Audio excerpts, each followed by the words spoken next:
అదేంటో కానివ్వండి, జనాల్ని మాట్లాడాలంటే గలగలా మాటలు వచ్చేస్తాయి, కానీ వీడియోకి మాట్లాడదామంటే అసలు మాటలే రావు.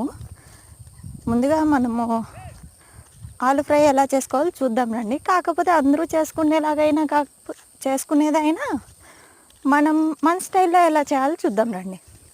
ముందుగా కట్ చేసుకున్న ఆలుగడ్డ కుక్కర్లో వేసుకొని 3 విజిల్ పెట్టుకోవాలి. తర్వాత పచ్చిమిర్చి, తెల్లగడ్డ, అల్లం వేసి మిక్సీకి పెట్టుకోవాలి. ఎందుకంటే తెల్లగడ్డ, అల్లం వేస్తే కొంచెం టేస్ట్ వస్తుందన్నమాట. తర్వాత పాన్ పెట్టుకొని ఆయిల్ వేసుకొని అందులో ఆనియన్స్, కరివేపాకు వేసుకొని బాగా ఫ్రై చేసుకోవాలి. తర్వాత మనం మిక్సీకి వేసుకున్నాం కదా పేస్ట్, అది వేసి బాగా ఫ్రై చేయనియాలి. బాగా ఫ్రై అయ్యాక అందులోనే చిటికెడు పసుపు, తగినంత ఉప్పు వేసుకొని బాగా ఫ్రై చేసుకున్న తర్వాత కొత్తిమీర యాడ్ చేసుకోవాలి. కొత్తిమీర యాడ్ చేసుకున్నాక తర్వాత లైట్గా ఫ్రై చేసుకున్న తర్వాత మనము స్మాష్ చేసి పెట్టుకున్నాం కదా ఆలుగడ్డ, అది వేసుకొని బాగా ఫ్రై చేసుకోవాలన్నమాట. తర్వాత కొద్దిగా వాటర్ యాడ్ చేసుకుంటే కన్సిస్టెన్సీ అనేది చాలా బాగుంటుందన్నమాట.